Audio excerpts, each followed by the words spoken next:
Hello बच्चों, स्वागत है आप सभी का सेल्फ स्टडी क्लासेस में। तो आज हम लोग क्लास 10th के बायोलॉजी भारतीय वन बुक से चैप्टर 2 श्वसन के अति लघुत्तरीय प्रश्नों को देखने वाले हैं। तो आइए देखते हैं। हमारा पहला क्वेश्चन कहता है कि ऑक्सीजन, 1 नंबर क्वेश्चन कहता है ऑक्सीजन की अनुपस्थिति में ग्लूकोज के ऑक्सीकरण को क्या कहते हैं। ऑक्सीजन के उपस्थिति में ग्लूकोज के ऑक्सीकरण को क्या कहते हैं? तो उत्तर हो जाएंगे अवायवीय कहते हैं।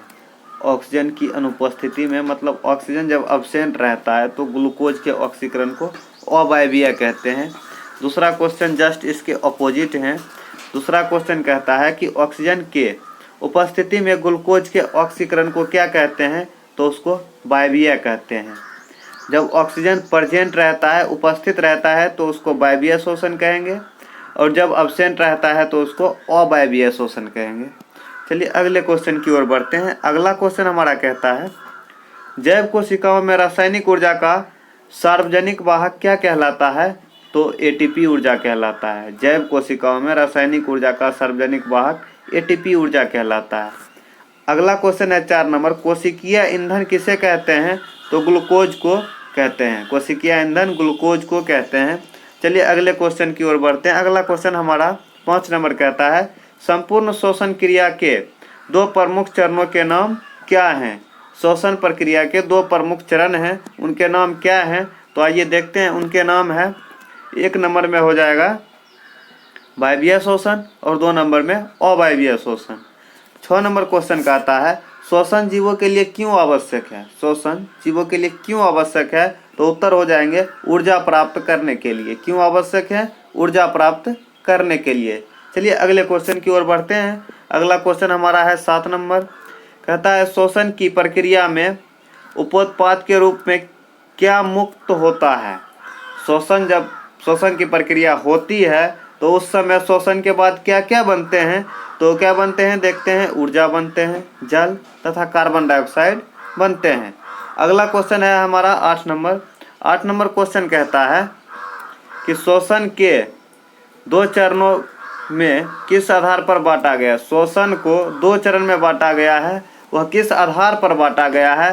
तो उत्तर हो जाएंगे ऑक्सीजन की उपस्थिति के आधार पर। किस आधार पर? ऑक्सीजन की उपस्थिति के आधार पर। एक में ऑक्सीजन प्रेजेंट रहता है और एक में एब्सेंट रहता है। इसी के आधार पर श्वसन को 2 वर्गों में बांटा गया है।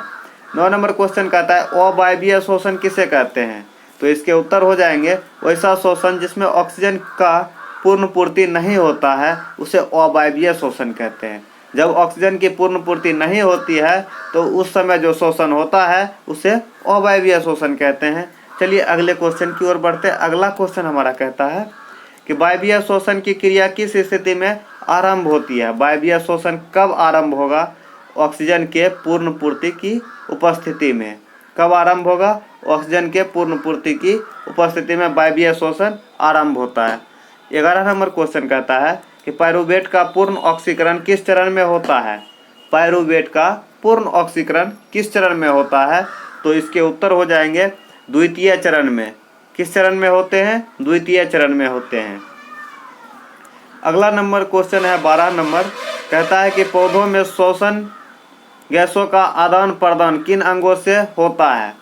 पौधों में श्वसन गैसों का आदान प्रदान किन अंगों से होता है? तो इसका अर्थ हो गया कि पौधों में श्वसन हवा अंदर और बाहर किस अंग से होता है? तो इसका उत्तर हो जाएगा रंध्र तथा वात्र रंध्र। एस्टोमाटा द्वारा होता है। रंध्र का ही अंग्रेजी एस्टोमाटा होता है। यह पत्तियों में पाया जाता है। पौधों के पत्तियों में छोटे छोटे छिद्र होते हैं, उसी में यह पाया जाता है। चलिए अगले क्वेश्चन की ओर बढ़ते हैं। अगला क्वेश्चन है 13 नंबर, पौधों में गैसों का विनिमय किस क्रिया से होता है?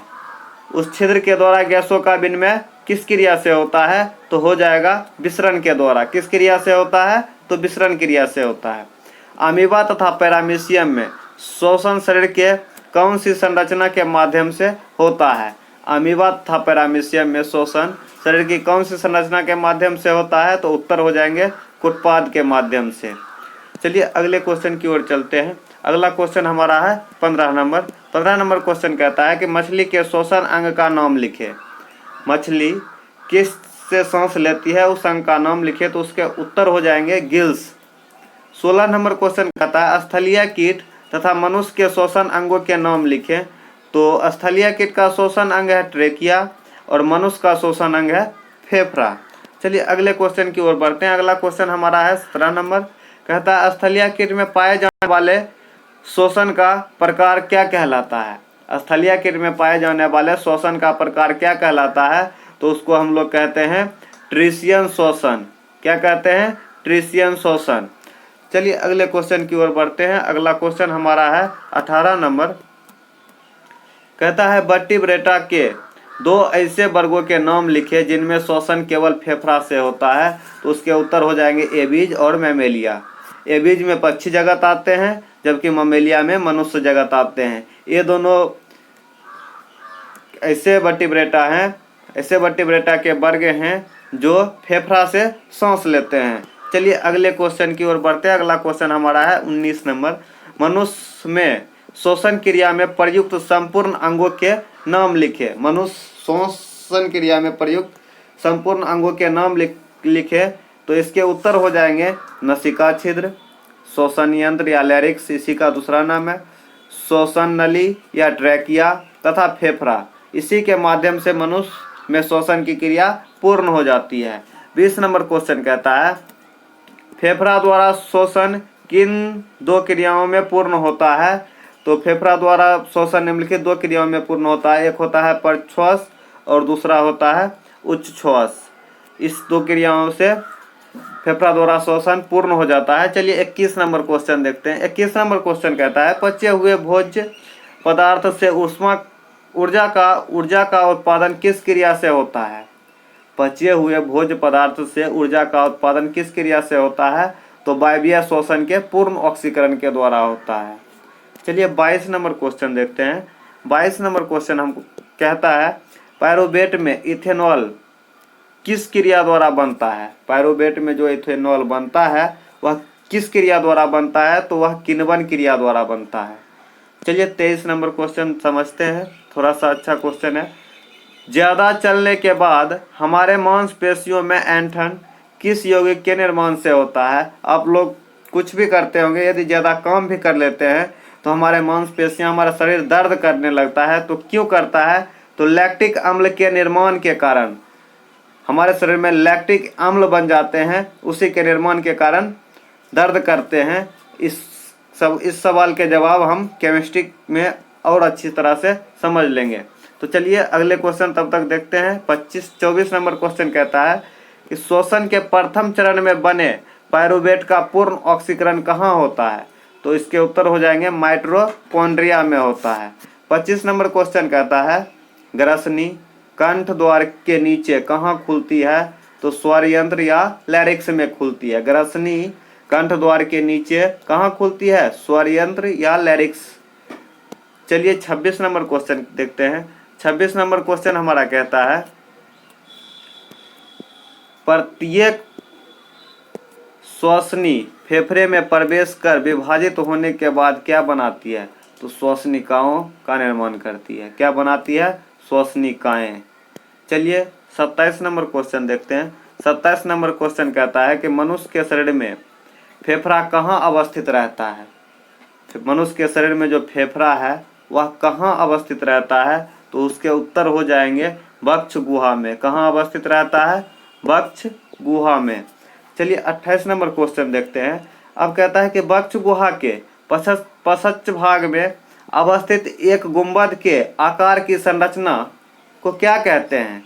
तो उसको डायाफ्राम कहते हैं। क्या कहते हैं, डायाफ्राम कहते हैं। 29 और 30 2 क्वेश्चन बचे, चलिए उसको देखते हैं। हीमोग्लोबिन कहाँ पाया जाता है, कहाँ अवस्थित रहता है। हीमोग्लोबिन कहाँ अवस्थित रहता है। तो रक्त में स्थित लाल रुधिर कणिकाओं कोशिकाओं में, रक्त में स्थित लाल रुधिर कोशिकाओं में, मतलब red blood cells RBC. Haemoglobin के कारण ही हमारे खून का रंग लाल होता है। चलिए अगला क्वेश्चन देखते हैं। अगला क्वेश्चन हमारा है 30 नंबर, कहता है कि रक्त से फेफड़े में आया कार्बन डाइऑक्साइड का बची हवा के साथ निकलने की क्रिया को क्या कहते हैं। जब हम लोग, चलिए इसका उत्तर हो जाएगा उच्च श्वास। अब इसको थोड़ा समझ लेते हैं क्वेश्चन क्या कहना चाहता है। जब हम लोग सांस लेते हैं ऑक्सीजन को, वह हमारे शरीर के सभी अंगों तक जाता है और वहाँ से सभी अंग से कार्बन डाइऑक्साइड फिर बाहर आता है फेफड़ा में, और उस हवा को जब हम बाहर निकालते हैं तो उसको क्या कहते हैं, उसको उच्च श्वास कहते हैं। चलिए, अगर वीडियो अच्छा लगा हो तो वीडियो को लाइक तथा चैनल को सब्सक्राइब जरूर कीजिएगा।